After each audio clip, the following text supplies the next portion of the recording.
I spent 3 tours fighting for a country that wouldn't even let my daughter sit on a hotel chair to dry her shoes.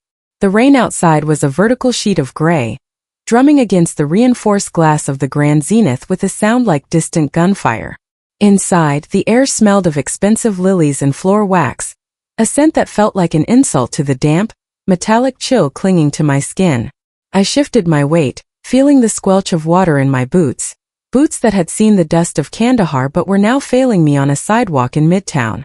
"Daddy, my socks are heavy," Angela whispered. She was shivering, her small frame swallowed by a denim jacket that was darker now from the soak. She was clutching her gray teddy bear to her chest, trying to shield it from the drips falling off my own olive drab field jacket. "I know, baby. Just 5 minutes," I said, my voice sounding raspy and hollow in the cavernous lobby.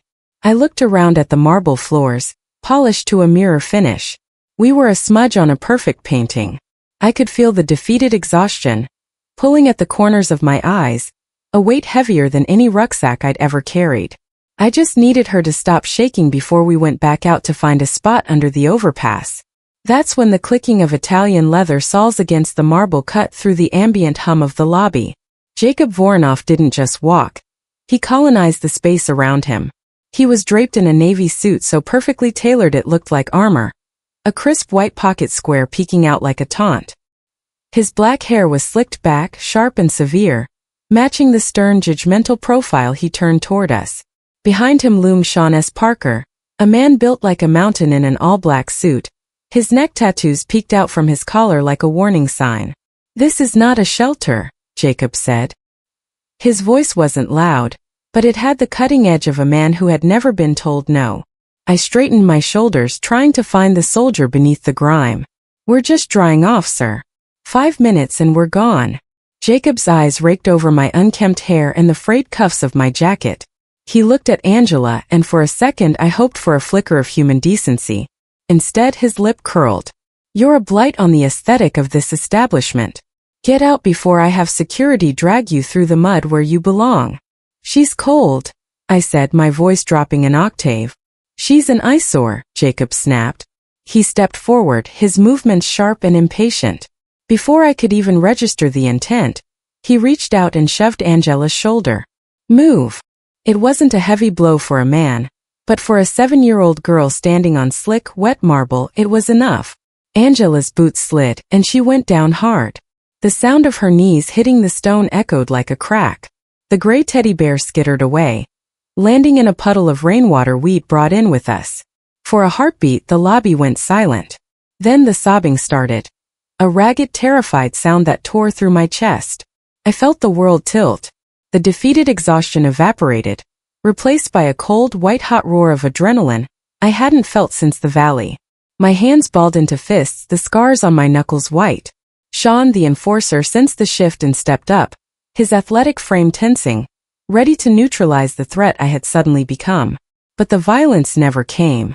The elevator chimes rang out, a melodic silver sound. A man stepped out, his presence so quiet yet so heavy it seemed to pull the oxygen out of the room. He was dressed simply, black sweater, dark slacks, but the way he moved suggested he owned the air he breathed. He stopped 5 feet away, his eyes locking onto Angela on the floor. Then he looked at Jacob. Without saying a word, the man reached for his left wrist. He slowly unbuckled a luxury silver watch, his movements methodical and calm. He didn't look like a fighter, but as he tucked the watch into his pocket and stepped between us and the suit-clad monsters, I realized the man who had just pushed my daughter was no longer the most powerful person in the room. The marble floors of the Grand Zenith were cold, but not nearly as cold as the stare of the man who thought our lives were worth less than his silk tie. Outside, the sky had collapsed into a bruised purple, unleashing a torrential downpour that turned the Manhattan streets into a blurred maze of gray and neon. Every drop of rain felt like a pellet of ice through the thin fabric of my olive drab field jacket. I had spent 3 tours fighting for a country that wouldn't even let my daughter sit on a hotel chair to dry her shoes, and as we pushed through the heavy gold-rimmed revolving doors, that irony tasted like ash in my mouth. The lobby was a cathedral of excess. Huge crystal chandeliers hung from the ceiling like frozen explosions of light, casting a warm, honeyed glow over everything they touched. The air was thick with the scent of expensive lilies and the faint citrusy trail of high-end perfume. A sharp contrast to the smell of wet wool and street exhaust that clung to us like a second skin. "Daddy, it's like a castle," Angela whispered, her voice trembling. She was shivering so hard I could feel the vibrations through the palm of her hand. She clutched her gray teddy bear against her chest, the toy's fur matted and dark with rainwater. I looked down at our reflection in the polished stone. I looked like a ghost from a war everyone wanted to forget. Disheveled, weathered, my hair an unkempt nest of gray. Angela was the only bright thing in my world, even in her faded denim jacket, but here she looked like a smudge of dirt on a white silk sheet. We were standing in the Golden Cage, a place built for people who didn't have to check their bank accounts before buying a cup of coffee. I led her toward a small velvet bench near a towering floral arrangement, my boots leaving a rhythmic, muddy trail behind us.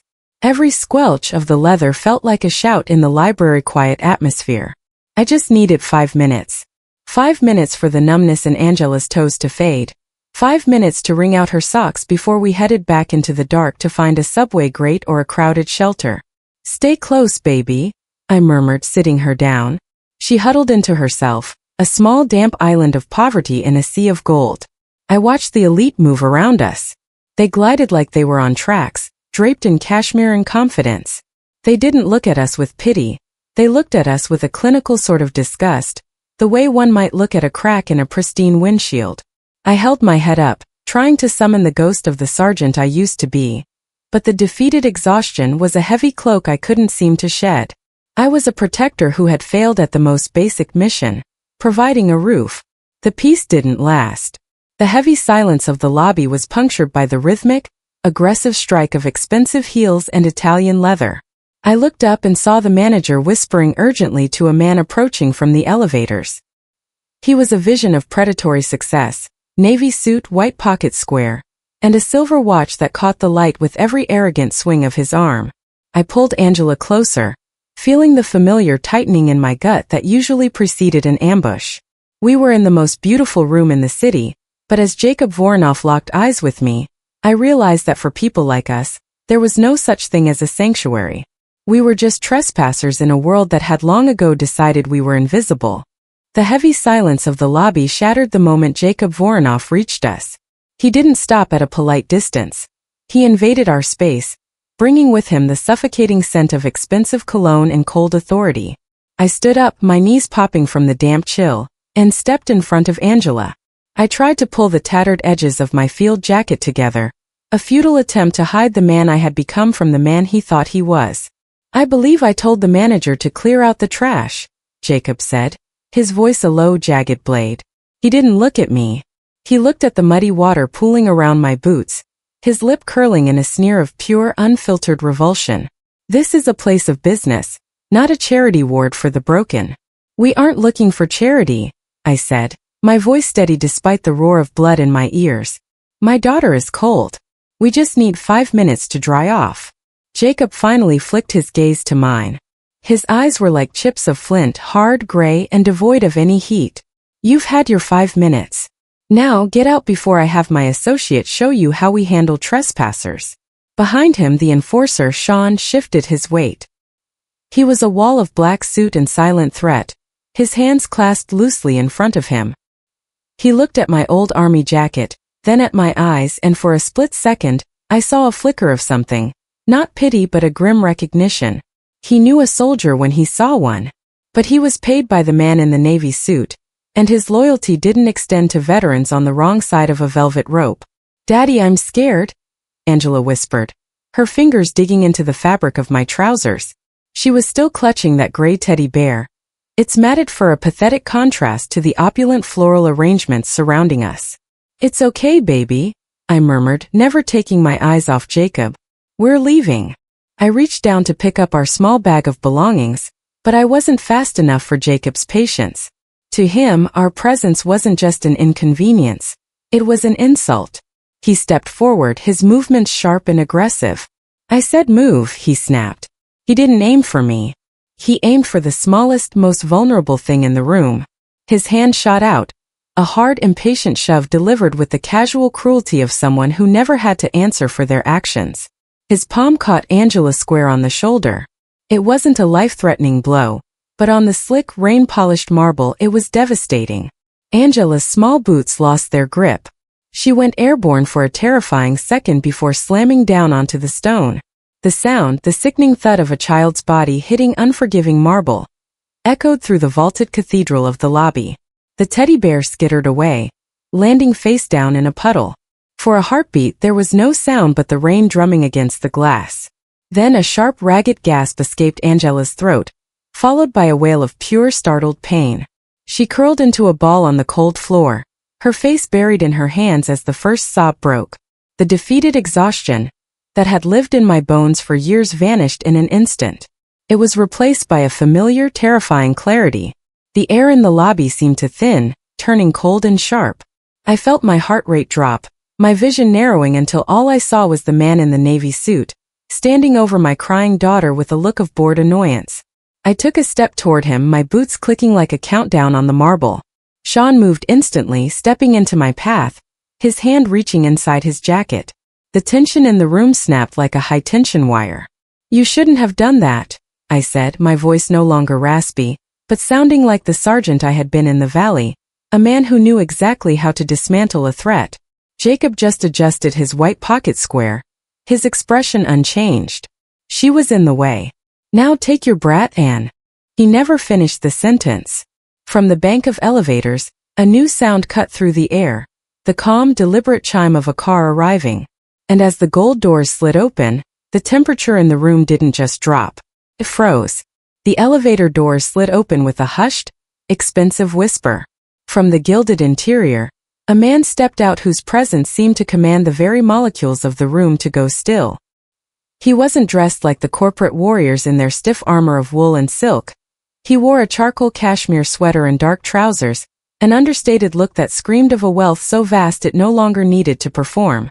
He didn't look at the manager, and he certainly didn't look at Jacob. His gaze went straight to the floor, where Angela was curled into a trembling ball, her denim jacket soaked and her small hand reaching out for the mud-streaked teddy bear. The man's eyes shifted to Jacob, and for the first time in my life, I saw a person look at a powerful man as if he were nothing more than a minor, irritating glitch in a system. "Is there a problem here?" the man asked. His voice was low, cultured, and carried the weight of a gavel strike. Jacob straightened his tie, a flicker of nervous recognition crossing his face before he masked it with his usual arrogance. "Just a bit of trash that needs collecting, Elias." The hotel was getting cluttered. Elias, the tech billionaire whose face graced every magazine in the lobby shop, didn't blink. He looked at the puddle of rainwater on the marble, then at the red mark blossoming on my daughter's shoulder. He stepped forward, his movements fluid and deliberate, placing himself directly between us and the looming threat of the enforcer. Sean S. Parker, the man built of muscle and ink, shifted his stance. He didn't look at me anymore. He was locked onto Elias. The air between them hummed with the silent language of predators. Sean's hand moved toward his waistband, a subtle movement meant to intimidate, to remind everyone that he was the one with the physical power. Elias stopped 3 feet from Sean. He didn't reach for a weapon. Instead, he slowly raised his left arm. With a calm, hypnotic precision, he reached over with his right hand and began to unbuckle the strap of his watch. A rare platinum piece that cost more than most people earned in a decade. The clicking of the buckle was the only sound in the cathedral-like lobby.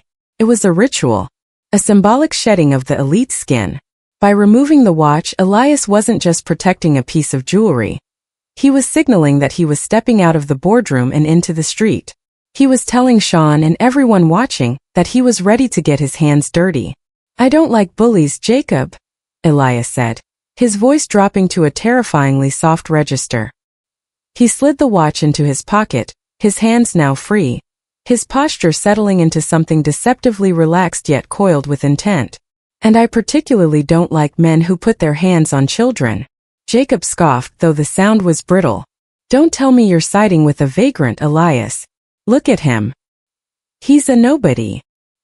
He's a man who stood a post for your right to stand here and act like a coward," Elias countered, his eyes never leaving Sean's. He took one more step forward, closing the distance until he was chest to chest with the enforcer. "Now you have a choice, Sean.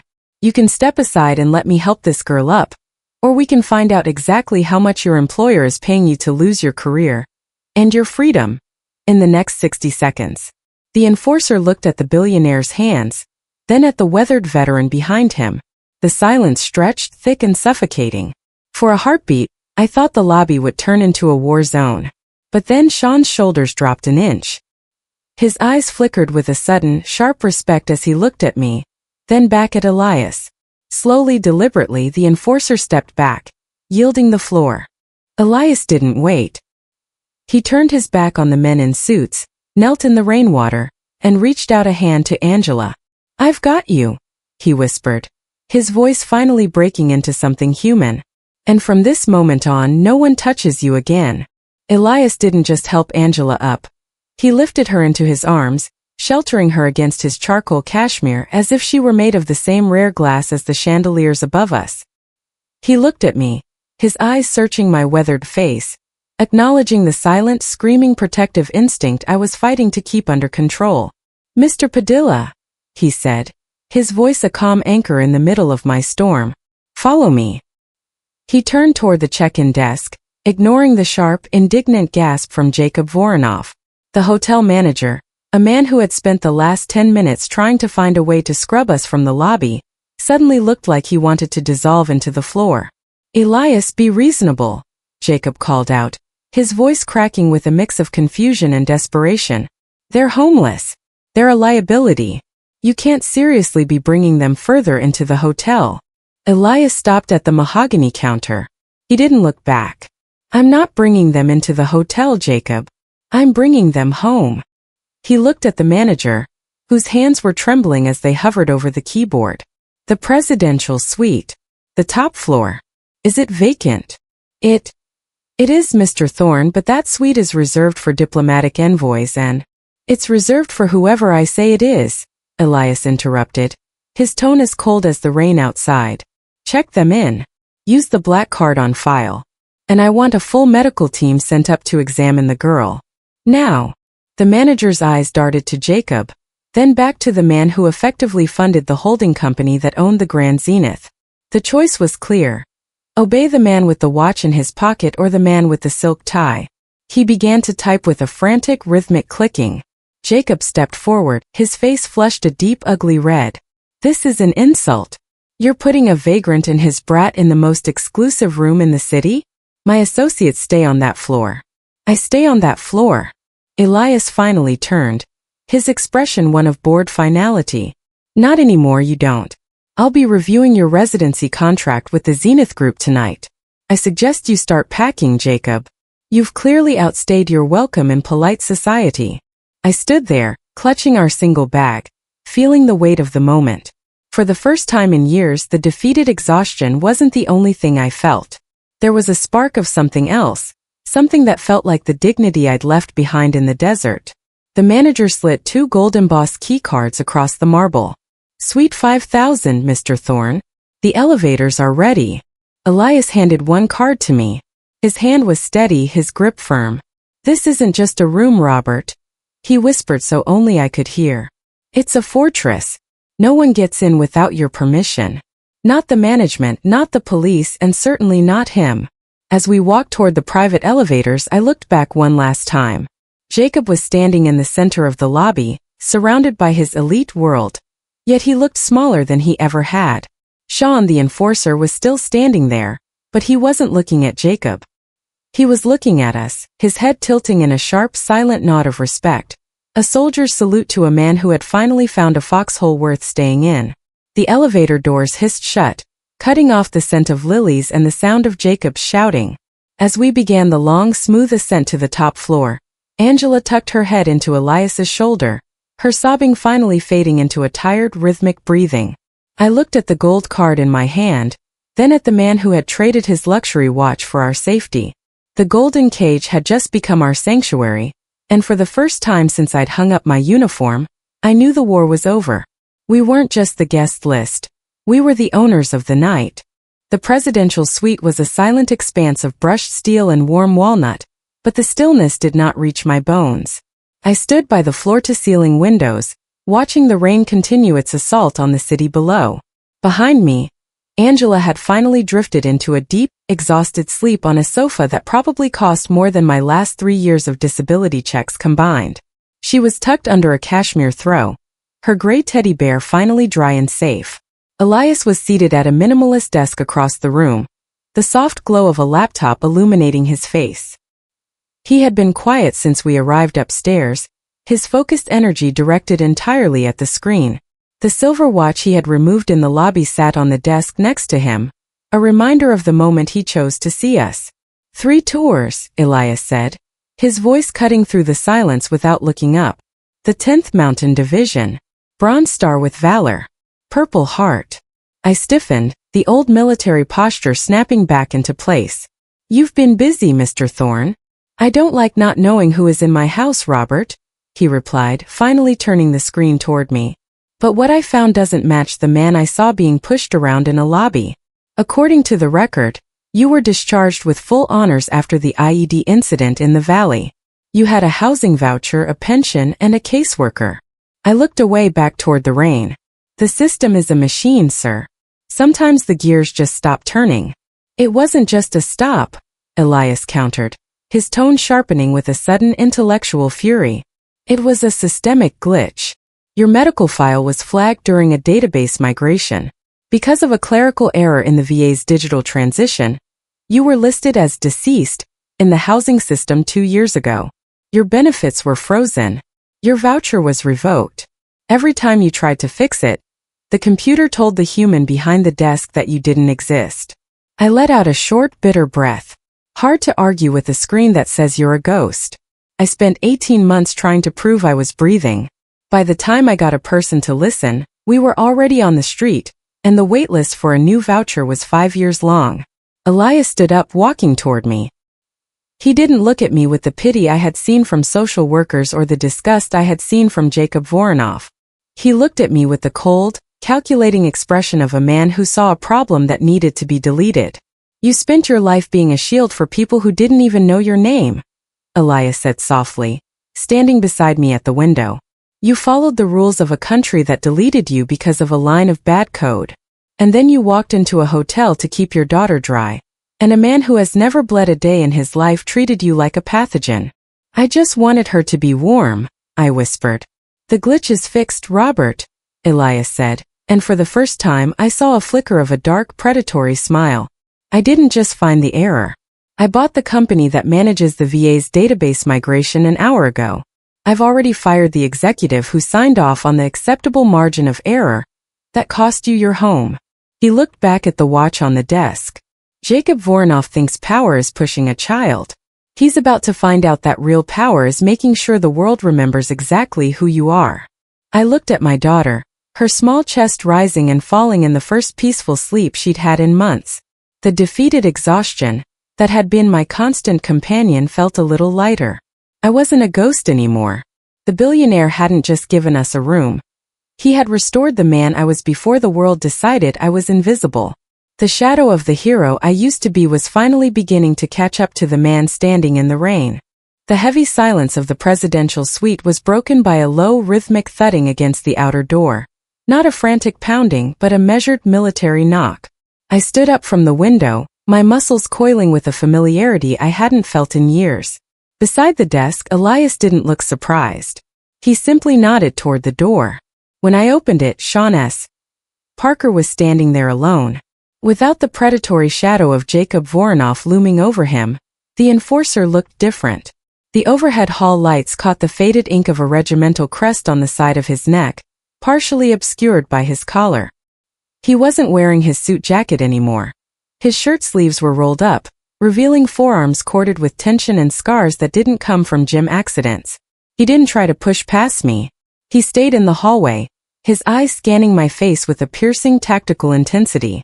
7th Cavalry, he said, his voice a gravelly rasp. Bagram 2012. Right. I felt a jolt of electricity hit my spine. The defeated exhaustion that usually clouded my vision cleared instantly. I looked at the way he stood, weight-centered, hands loose but ready. 10th Mountain, I countered. Kandahar. You were with the 7th. Sean took a breath and for the first time, the elite mask he wore for Jacob crumbled. Third platoon.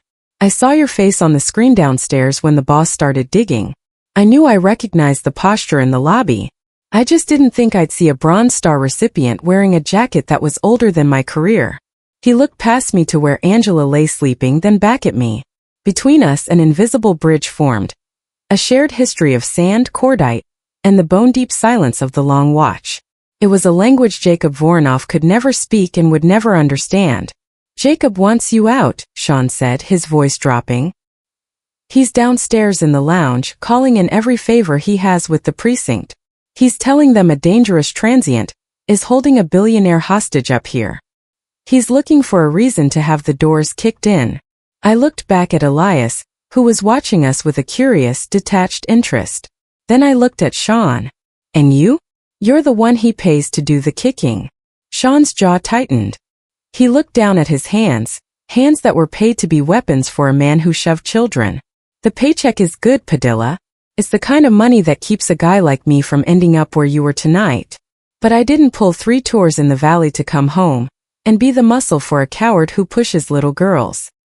He reached into his pocket and pulled out a small, encrypted radio, setting it on the hall table. The police response time is being delayed. I accidentally gave them the wrong service entrance address. It'll give your friend here another 20 minutes to finish whatever he's doing on that laptop. You're crossing a line, Sean, I said quietly. If Voronoff finds out you're stalling, you're done. Sean looked at me, a grim soldier's smile touching his lips. I'd rather be unemployed than look in the mirror and see a man who helped Jacob Voronoff win. I spent my life protecting people who couldn't protect themselves. I think I forgot that for a while. He stepped back into the hallway, his posture straightening into a salute so subtle only another veteran would catch it. Get your daughter some rest, Sergeant. I'll be at the end of the hall. Nobody gets through that door tonight. Not the cops, and definitely not Jacob. As the door clicked shut, I felt a weight lift that I hadn't even realized I was carrying. I wasn't alone in this foxhole anymore. The billionaire had given us the fortress, but the enforcer had just given us the line. For the first time since the rain started, I didn't feel like a victim. I felt like a man with an army. Elias didn't move from his seat, but the air around him grew sharp, charged with the kind of cold intent that precedes a lightning strike. He had moved from the desk back to the small circular table near the window, his laptop open, the blue light reflecting in his eyes like a digital frost. He gestured for me to sit. Jacob is still downstairs, Elias said, his fingers dancing across the keys with a rhythmic, terrifying speed. He's currently holding court in the lounge, telling the hotel board that I've suffered a mental break. He's trying to leverage his position to have us all removed by force. I looked at the screen. Lines of code and financial spreadsheets scrolled by faster than I could read. What are you doing? Jacob Voronoff lives in a house of cards built on the illusion of indispensability, Elias murmured. He believes his elite status makes him untouchable. I'm simply showing him that in the modern world, status is just data. And data can be deleted. He tapped a key with a final decisive click. First, the leverage. Jacob's primary holding company, Voronoff Global, relies on a line of credit from a venture firm called Meridian. I just bought 49% of Meridian's debt. By the time he finishes his second scotch downstairs, his credit lines will be frozen. He won't be able to pay the dry cleaning bill for that suit, let alone the rent on his penthouse. I watched, mesmerized and slightly unsettled, as a red notification flashed on the screen. Transaction confirmed. Now the reputation, Elias continued. His voice was devoid of emotion, the tone of a surgeon removing a tumor. Jacob has spent years hiding his impatient tendencies behind non-disclosure agreements. He thinks the people he stepped on are invisible. I've just bypassed the Grand Zenith's internal server and pulled the security footage from 10 minutes ago. I've sent the raw file of him pushing Angela to every member of his board of directors, his primary investors, and the morning news cycle. You're destroying him, I whispered. No, Robert, Elias said, looking up at me. I am holding him accountable. There is a difference. He chose to use his power to hurt a child because he thought no one was watching. I am simply making sure the entire world is watching. Another window popped up on the screen, a live feed of the hotel's internal memo system. A message from the board of directors was already flashing. Emergency meeting called. Voronoff suspension pending. He's losing everything in real time, I said, thinking of the man downstairs who just an hour ago felt like a god. He already lost everything the moment he decided your daughter's life was worth less than his comfort, Elias replied. He closed the laptop with a soft thud. The money, the titles, the suit, those were just the things he used to hide his smallness. I've just taken away the curtain. The silence that followed was heavy but no longer suffocating. Downstairs, I knew Jacob's phone would be vibrating with the first of 1,000 calls. He would never be able to answer. His empire wasn't falling. It had already evaporated into the digital ether. Elias stood up and walked over to where Angela was still sleeping, her small hand draped over the gray teddy bear. He looked at her for a long moment, then back at me. The systemic glitch that made you a ghost is gone, Robert. And the man who tried to make you feel like one is about to find out what it's like to actually be invisible. He picked up his luxury watch from the table but didn't put it back on. He just held it, a piece of silver and glass that no longer seemed to define him. Hungry? I think it's time for the three of us to have a proper meal. One where nobody has to worry about the time. The storm outside had finally settled into a rhythmic, melancholic drizzle, the kind that blurred the city lights into shimmering smears of gold and red. Inside the suite, the sharp digital edge of Elias's retribution had softened into a heavy, contemplative quiet. Angela was awake now, sitting cross-legged on the oversized velvet sofa, her small fingers rhythmically smoothing the matted fur of the gray teddy bear. She looked tiny against the vastness of the room, a small survivor in a fortress of glass. Elias approached her, not with the predatory confidence he had shown in the lobby, but with a hesitant, almost fragile step. He sat on the far edge of the sofa, leaving a respectful distance. In his hand he didn't hold a phone or a laptop, but a small silver sewing kit he'd requested from the hotel staff. He looks like he's been through a lot of adventures, Elias said softly, nodding toward the teddy bear. Angela looked up, her eyes still red-rimmed from the afternoon's terror. She clutched the toy tighter. His name is Barnaby. He's a soldier like Daddy. He keeps the bad dreams away. Barnaby is a fine name, Elias replied. He reached out and for a moment I saw the billionaire's hand tremble. But even soldiers need their armor mended sometimes. May I? Angela hesitated, then slowly extended the bear. There was a small tear in the seam of Barnaby's shoulder where Jacob's shove had sent him skidding across the marble. I watched from the shadows of the kitchenette, my heart aching as this man, who could buy and sell entire cities, carefully threaded a needle with the precision of a master watchmaker. You know, Elias said, his voice dropping into a register that felt like a secret shared between the two of them. When I was your age, I didn't have a Barnaby. I lived in a house even bigger than this hotel, but it was very, very quiet. My parents were always in London or Tokyo or Paris. I had tutors and nannies and a dozen people to make sure my shoes were polished, but nobody to make sure I wasn't afraid of the dark. Angela tilted her head, her brow furrowed. Weren't you lonely? I was a ghost in my own home, Elias admitted, his fingers moving deftly as he closed the wound in the bear's shoulder. I used to hide under the massive mahogany desk in my father's library. I'd take a flashlight and a book about stars and I'd pretend the desk was a spaceship. I thought if I went far enough away, I'd find a place where people actually saw me. He tied off the thread and handed the bear back. The repair was invisible. That's why I built the things I built. I wanted to connect the world so that no one would ever have to feel like they were drifting in space alone. Angela took Barnaby and hugged him to her chest. She looked at Elias, really looked at him, and I saw the fear in her eyes begin to dissolve, replaced by a wide-eyed wonder. To her, he wasn't a billionaire or a tech titan. He was the boy under the desk who had finally come out of hiding to save her. Do you still hide under desks? She asked innocently. Elias let out a short, soft laugh, the first genuine sound of joy I had heard from him. No, Angela. I think I'm done hiding. I think I'd rather stay out here and make sure people like you and your dad have a place where you never have to hide again. He stood up, the luxury watch still absent from his wrist, leaving him looking younger and more human than the man I had met in the lobby. He looked at me, a silent understanding passing between us. He had replaced the memory of the push with a story of stars. He hadn't just mended a toy. He had started to mend the jagged, broken edges of my daughter's sense of safety. The calm of the presidential suite was shattered not by a sound, but by a sudden jarring shift in the atmosphere. The internal intercom chimed with a sharp, insistent tone. It was the hotel manager, his voice now a frantic, high-pitched warble. "Mr. Thorne, I'm so sorry, but Mr. Voronoff is in the hallway with the board of directors and the precinct captain. He's demanding an immediate intervention." Elias didn't look up from the bear he was mending, but his jaw set into a hard, dangerous line. "Let them in."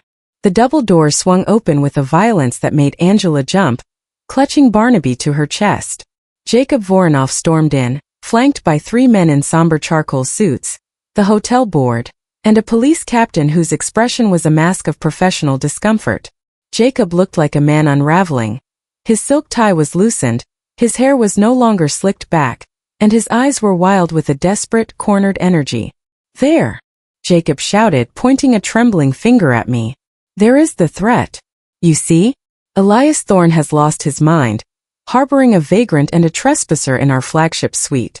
This man is a danger to the guests, a danger to the reputation of the Zenith, and I want him forcibly removed and trespassed immediately." I stood my ground, my feet planted, my hands resting at my sides in the way I'd been taught to stand when the world was falling apart. I felt the defeated exhaustion try to creep back in, but then I felt Angela's small hand brush against my leg. The weakness vanished. The board members looked at me, then at the opulence of the room, their faces etched with a clinical sort of hesitation. The police captain stepped forward, his hand resting tentatively on his belt. "Mr. Thorne, we have a report of a security breach and a potential." "The only breach in this room is one of character, Captain," Elias interrupted. He stood up slowly, his movements so controlled they made Jacob's frantic energy look pathetic. He didn't look at the police. He looked at the board members. "Gentlemen, you're just in time. I was about to send you a final addendum to the files I forwarded." "Don't listen to him," Jacob screamed, his voice cracking. "He's trying to distract you from the filth he brought into this lobby. This man is a homeless nobody. He doesn't belong on this floor, let alone in this city." Elias walked to the center of the room, his voice dropping to a register that commanded absolute silence. "This nobody is Sergeant First Class Robert L. Padilla. He has more honor in his scarred knuckles than you have in your entire lineage, Jacob. And as for who belongs on this floor..." Elias turned the laptop screen around so the board could see the live stock ticker and a series of legal filings. "As of 6 minutes ago, I have executed a hostile takeover of Voronoff Global's primary debt. I now hold the controlling interest in the entities that lease this hotel's commercial space." He looked at the board chairman. Jacob Voronoff is no longer a guest. He is no longer a board member. In fact, he is currently trespassing in a suite that I have personally gifted to the Padilla family for the remainder of the year. The silence that followed was absolute. Jacob's face went from a heated red to a ghostly, sickly white. He looked at the board members looking for a lifeline, but they all stepped away from him as if his failure were contagious. "Captain," Elias said, nodding toward the police captain, "Mr. Voronoff was seen on high-definition security footage physically assaulting a minor in the lobby. I believe you have more than enough probable cause to escort him from the premises in cuffs." The captain didn't hesitate. He had seen the way Jacob treated the invisible people of the city for years. He stepped toward Jacob, the metallic clink of handcuffs echoing through the quiet suite. "You can't do this," Jacob hissed, even as his arms were pulled behind his back. "I am Jacob Voronoff. I built this." "No," I said, speaking for the first time. My voice was calm, the voice of a man who had finally come home from the war. "You just rented it. And your lease is up." As the police let a sobbing, broken Jacob out of the room, the board members offered hurried, shamed apologies before scurrying away. The elite world had tried to push us out, but the floor had held. I looked at Elias, and for the first time he didn't look like a billionaire. He looked like a friend. The silence that followed Jacob's removal was not the heavy, suffocating quiet of the streets, but a peaceful stillness that felt like the first deep breath after a long immersion underwater. The golden cage had transformed. The chandeliers no longer felt like frozen explosions of light, but like beacons guiding us home. Elias walked over to the floor-to-ceiling window, looking out at the city he helped build. He stayed silent for a long moment, allowing the reality of the night to settle. When he turned back, he wasn't looking at the laptop or his luxury watch. He was looking at me, not as a project or a charity case, but as a man whose skills had been left to rust by a system that didn't know how to use them. "Robert," he said, his voice grounding and firm. "The systemic glitch is fixed. Your back pay is being processed, and your record is flagged so that no algorithm will ever delete you again. But a man like you doesn't just need a roof. You need a post." I straightened my shoulders, the old sergeant feeling the familiar pull of duty. "I've spent a long time without a mission, sir." "I have a foundation," Elias continued, stepping closer. "We work with veterans, families in transition, and people the city prefers to keep invisible. It's growing, and it's becoming a target for men like Jacob, men who think they can buy their way out of consequences. I need someone who knows how to spot a threat before it reaches the door. I need a head of security who understands that protection isn't about power, it's about presence." He gestured to the gold key card still resting on the walnut table. "The suite is yours for as long as you need to get your feet under you. But the job? That's a permanent standing order if you'll take it." I looked at Angela. She was sitting on the edge of the plush sofa, her damp boots replaced by a pair of oversized, soft hotel slippers.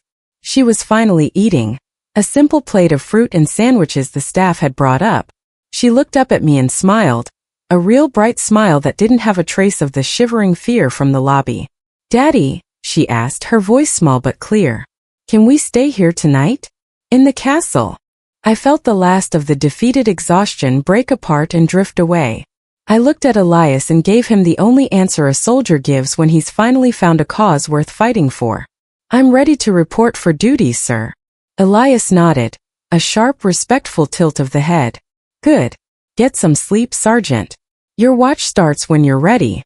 As Elias left, the suite felt different. It wasn't a hotel room anymore. It was a sanctuary. I walked over to the heavy oak door and did something I hadn't been able to do in 18 months. I turned the deadbolt. The metallic clack of the lock was the most beautiful sound I had ever heard. It was the sound of a promise kept. I sat down on the floor next to the sofa, resting my head against the velvet. For the first time since I'd hung up my uniform, I didn't have to sleep with one eye open. I didn't have to wonder if the rain would wake us up, or if a man in a silk tie would tell us we didn't exist. Angela leaned over, dropping her gray teddy bear into my lap. "Barnaby says he's tired too, Daddy. He says we're safe now." I closed my eyes, the warmth of the room finally seeping into my bones.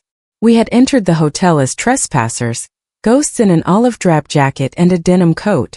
But we were leaving the shadows behind. I had been a warrior without a war for too long. But tonight, I realized that the greatest victory wasn't won in a valley halfway across the world. It was won right here behind a door we could finally lock.